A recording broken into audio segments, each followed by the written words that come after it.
This is the limit comparison test. We're going to use it to determine the convergence or divergence of these 5 series. I'll leave a link in the description to the lesson where we introduce and prove the limit comparison test if you need to review. In this first series, our terms are of the form the square root of n plus 2 divided by 2n squared plus n plus 1. To use the limit comparison test, we need to pick a suitable series to compare this one to. And we'll find such a series by considering the highest degree terms from the numerator and denominator. In the numerator, we have the square root of n, which is n to the 1/2. And in the denominator, the highest power of n is n squared. The whole term is 2n squared. So, the series we're going to compare to will have that highest degree term n to the 1/2 in the numerator, and that highest degree term 2n squared in the denominator. These are the terms of the series we'll compare to. And of course, by the exponent laws, we can simplify this to 1 over 2n to the 3/2. Then, beginning to evaluate the appropriate limit, this is what we're looking at. We have the terms of our original series in the numerator, and then in the denominator, the simplified terms of the new series that we are using for the comparison. Now, this is equal to the limit of this. This is just multiplying by the reciprocal of this fraction in the denominator. So you see 2n to the 3/2 moves up to the numerator, and of course we have 2n squared plus n plus 1 in the denominator. Then we can move n to the 3/2 into the square root if we square it. The square of n to the 3/2 is found by multiplying its exponent by 2, which would just turn it into n cubed. So when we distribute this into the square root by squaring it, we have n cubed times n, which is n to the 4, and n cubed times 2, which is 2n cubed. Alright, so now we've got this, and what we're going to do is divide the numerator and denominator by the highest power of n present in this expression. The highest power of n in the denominator is clearly n squared, and really that's the highest power of n in the numerator as well, because in the numerator the highest power of n is n to the 4, but in a square root, and the square root of n to the 4 is n squared. So we're dividing the numerator by n squared, and we're dividing the denominator by n squared. When we divide the numerator by n squared, we'll bring that division into the square root, where it will appear as a division by n to the 4, since it's in the square root. And that's what we see here. N to the 4 divided by n to the 4 is 1, and 2n cubed divided by n to the 4 is 2 over n. Now in the denominator there is no square root, so it's just dividing by n squared, and 2n squared divided by n squared is 2, n divided by n squared is 1 over n, and 1 divided by n squared is 1 over n squared. And now this is easy. As n goes to infinity, 2 over n goes to 0, 1 over n goes to 0, and 1 over n squared goes to 0. So all we're left with is 2 times the square root of 1 over 2. And of course, this is 2 over 2, which is 1, which is a finite positive number, and so by the limit comparison test, the two series must have the same behavior. Either they both converge or they both diverge. Now, the series adding up these terms Bn is a p-series, with p equal to 3 over 2. Since that's greater than 1, this is a convergent series, hence our original series is also convergent. And there's that logic written out. The series we were comparing to, you could take the 1/2 out if you like, and so it's 1/2 times this series. Clearly, that's a convergent p-series with p equal to 3/2, and so our original series is convergent as well by the limit comparison test. Let's move on to the next example. Here's the second series we'll look at, 1 over 5n squared plus n. Again, we'll use the limit comparison test, and the series that we need to compare to comes from considering the dominant terms of our series, or in this case, just the highest degree terms in the denominator.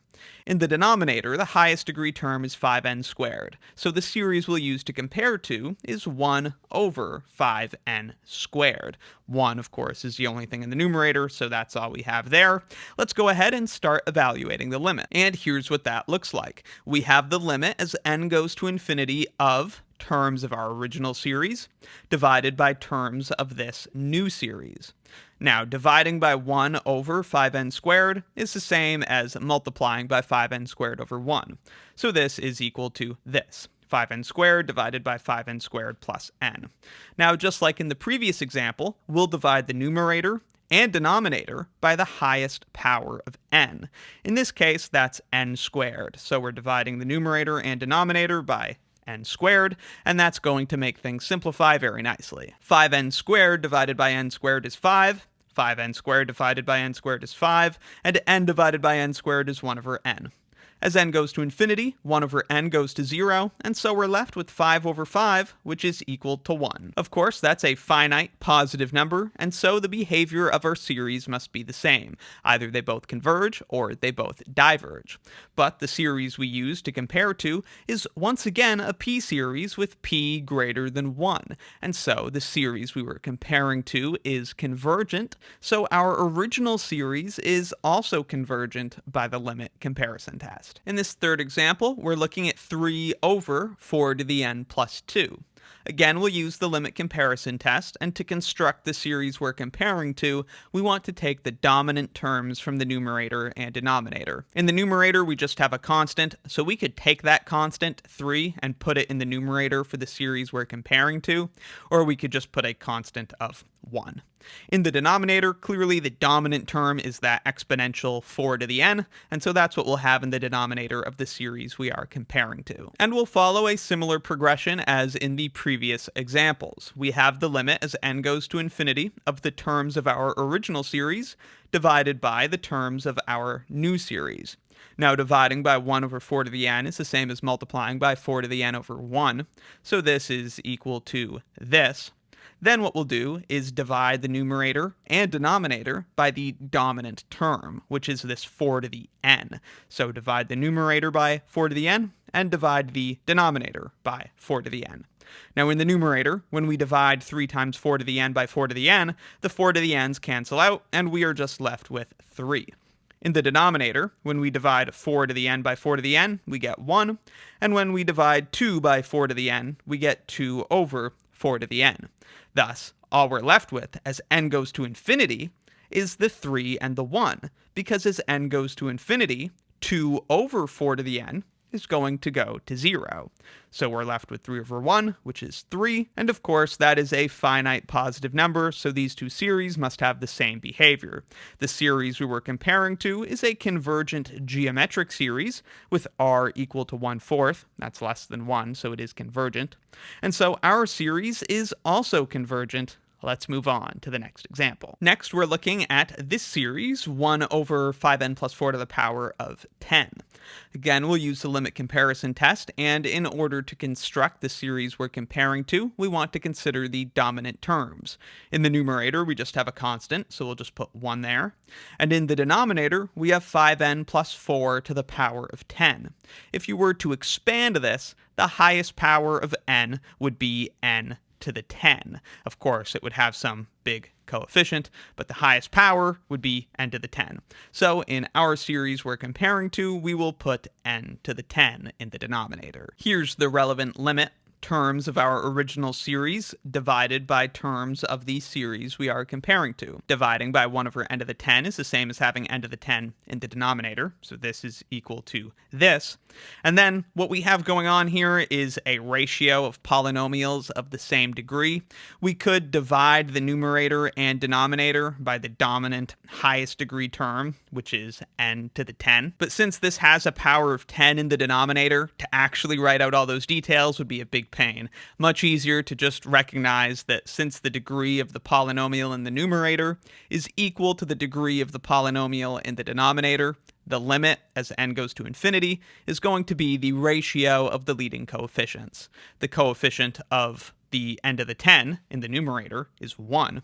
And if we were to expand this in the denominator, the coefficient of the leading term would be 5 to the power of 10. So the ratio of the leading coefficients is 1 over 5 to the 10, which is a very small number, but it is a positive finite number nonetheless. So indeed, the two series must have the same behavior. The series adding those terms 1 over n to the 10 is a convergent p-series with p equal to 10. So we have that our original series is also convergent by the limit comparison test. Let's move on to the final example. In this last series, we have terms 1 plus 1 over n to the 5 times e to the power of n. Again, we'll use the limit comparison test, and in this case, you should be able to tell that the dominating term here, the dominating part of the terms of our series, is the e to the n.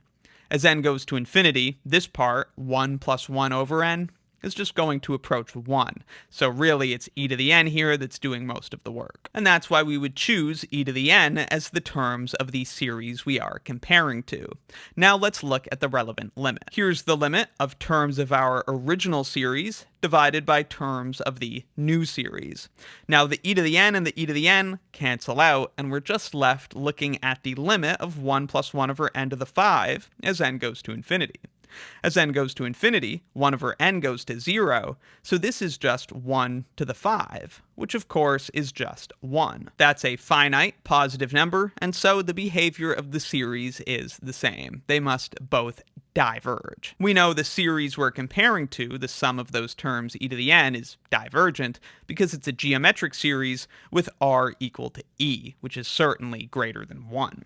So we have that our original series is also divergent. So those are some more examples of using the limit comparison test. Let me know in the comments if you have any questions, and be sure to check out my Calculus 2 course and Calculus 2 exercises playlists in the description for more.